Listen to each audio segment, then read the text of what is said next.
Here's the log splitter. We've been having some carburetor issues with this log splitter. Kohler on it. I'm just not a big fan of the Kohler. This is called a Dirty Hand Tools log splitter. It is a 27 ton. Got a nice cylinder on it. Works great. But this carburetor on this Kohler has been leaking like crazy. So here's the old crap box of a Kohler that it comes with, and then this is the brand new Honda. This is the Gx200. Super awesome engine, and really just take it off.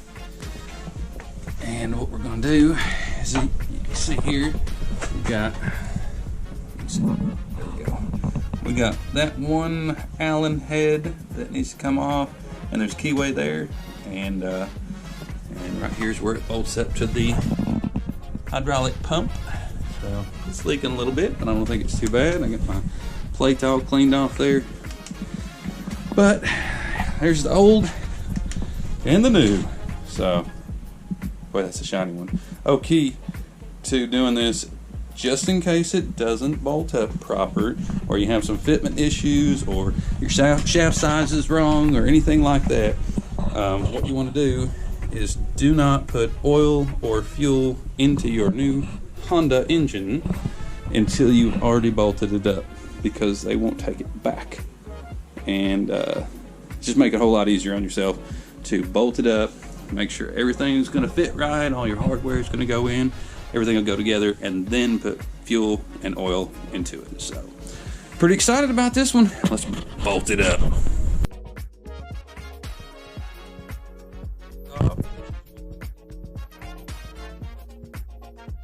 It gives a little bit of flex as it starts throwing the torque to it, which we're really going to need because we're using a Honda now. This old Kohler doesn't have a lot of torque. Just going to take this Allen wrench and loosen this Allen bolt. And this is all standard stuff on this one, so this comes out, and this is locking down on the keyway, which this is the keyway right over here. You can see the keyway. So what we're doing, that bolt locks right down onto that keyway, and that keeps it from being able to slip on the shaft.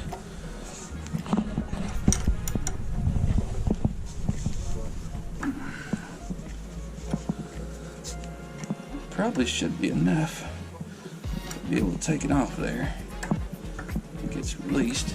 Now we're just going to get the old hammer time. See if we can find something that's going to get in there.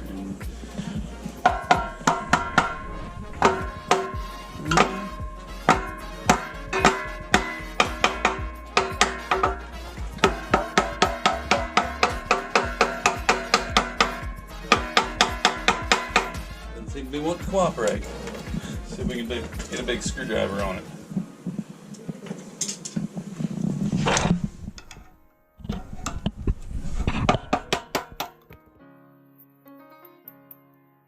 Go back off.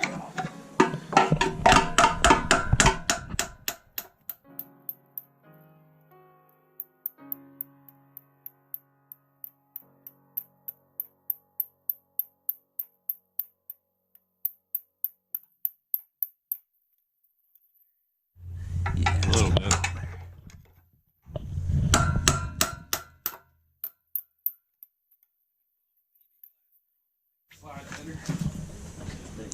Should have done that. I think it went to sleep.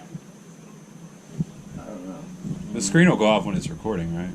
Yeah, while it's recording it, the screen will turn. Tap the screen again and I'll send it on.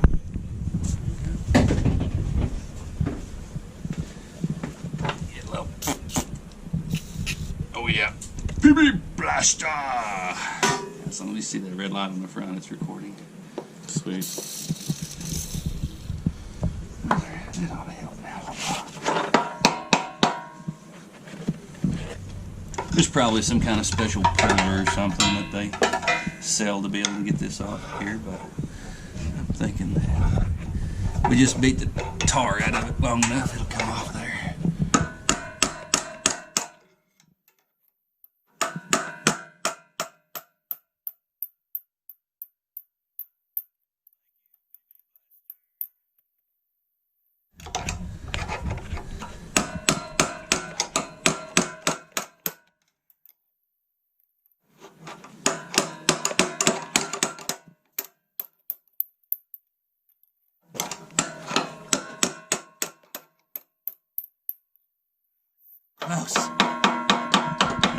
she goes.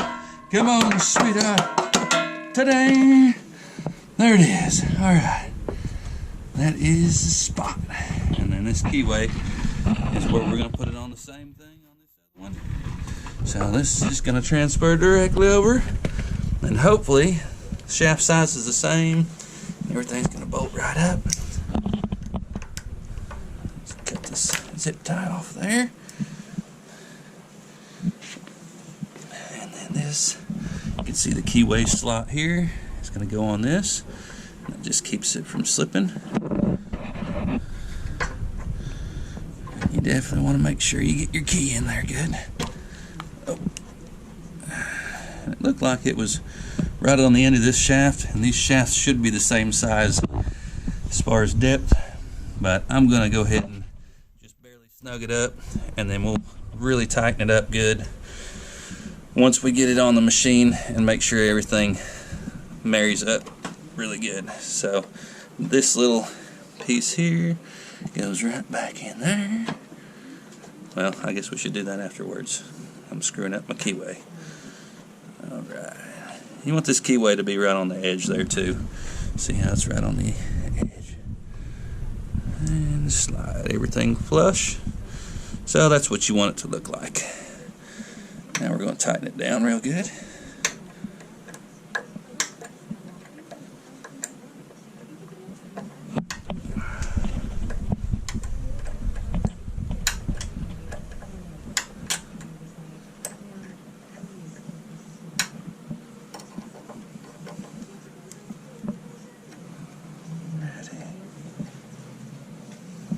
Make sure this thing's not sticking out too far.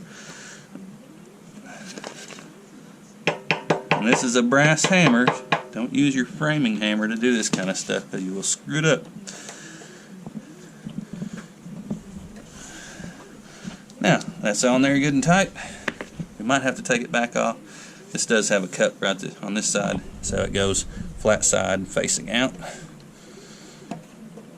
And now we're going to check and see how everything goes together on the new part, on the pump. So we'll just drop this on here. Lift the pump up. Slide all this business together. And these have to meet up just perfectly.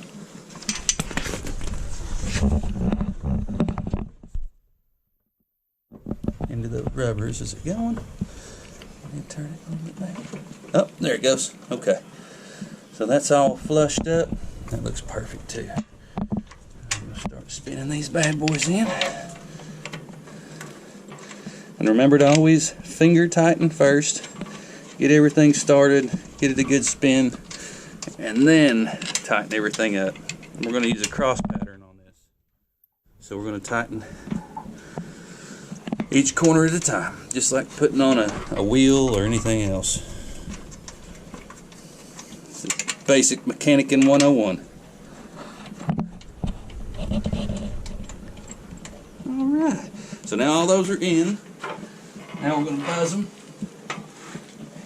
And the first thing we're going to do is just give them all to where they're flush. Just not hardly any pressure at all. Just until they're flush.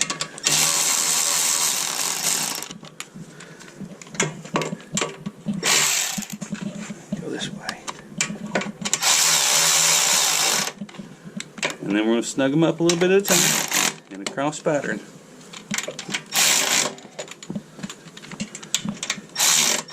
And it's fine to use these like ratchet, pneumatic ratchet or little battery powered ratchet. But when you actually do the deed, you want to make sure you use a wrench. That way you know what the tension is on it. And I'm sure these have torque specs on them. It's aluminum, so you don't over torque. Just want to get it tight. Everything just needs to be good and snug. Because the aluminum will strip out a lot easier than steel will. So if it was steel, we could put a lot more pressure on it, but that's why it's got lock washers. Alright, everything looks like it married up really well there with the hydraulic pump. Go for engine bolting, engine mount bolts. And these will go up through the bottom.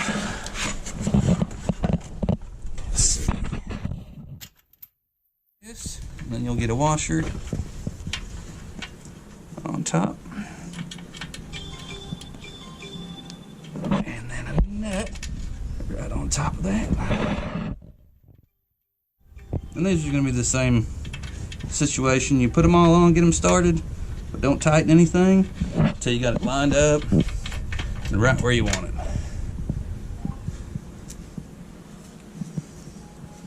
So you got a washer on the bottom and a washer on the top.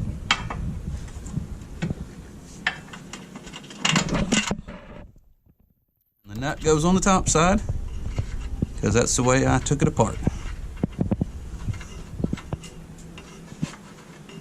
Sometimes it helps to hold the nut and then spin the bolt on the bottom. This is kind of a tight spot. Alright, 2 more of those.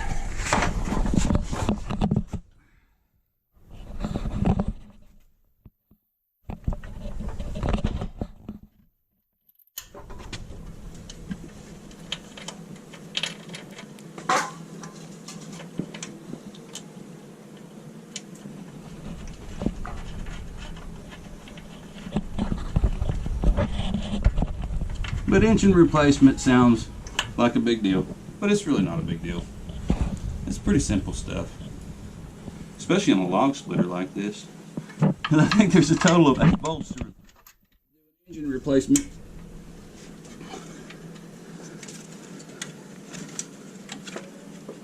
And this is the worst one right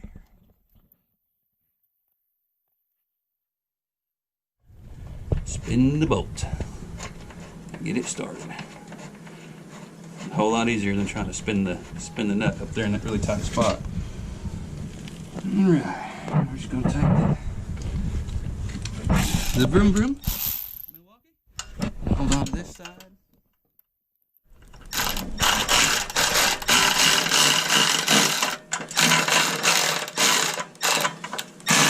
And again, I'm not getting these tight. I'm just getting them snug.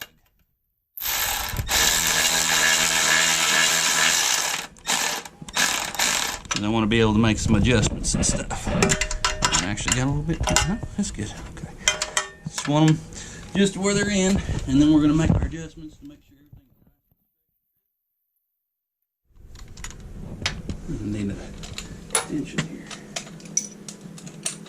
Oh yeah, that'll make it a lot easier.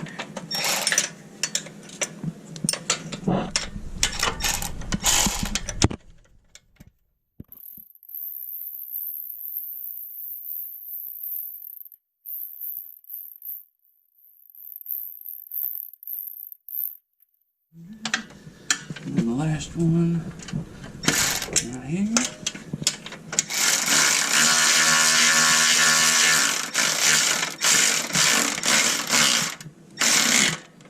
That one got tight, but alright. Make sure everything looks nice and straight through here. Make sure it's aligned properly. Nothing's in where it shouldn't be. And then we'll go through and we're good to tighten everything else. Tighten it up.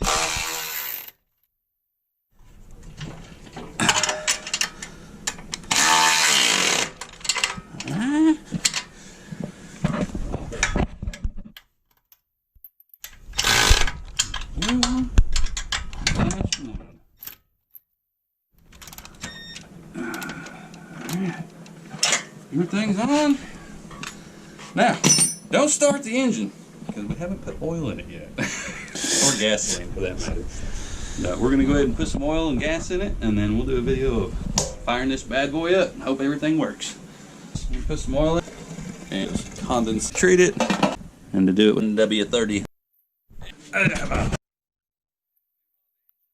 Installation complete. We got the on switch on, spark plugs hooked up, fuel's on, choke's on, and that's turtle. We will not put it all the way to rabbit, but we're going to put it in the middle. Let's see if it starts.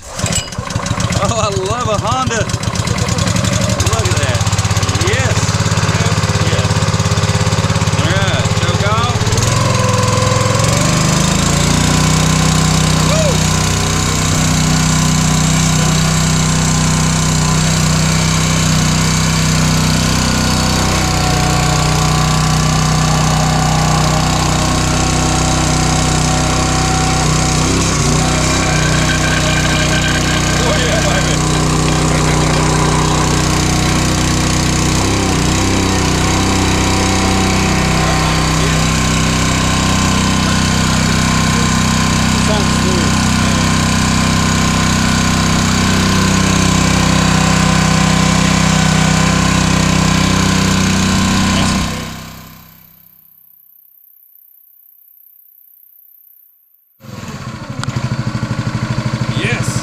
like to get?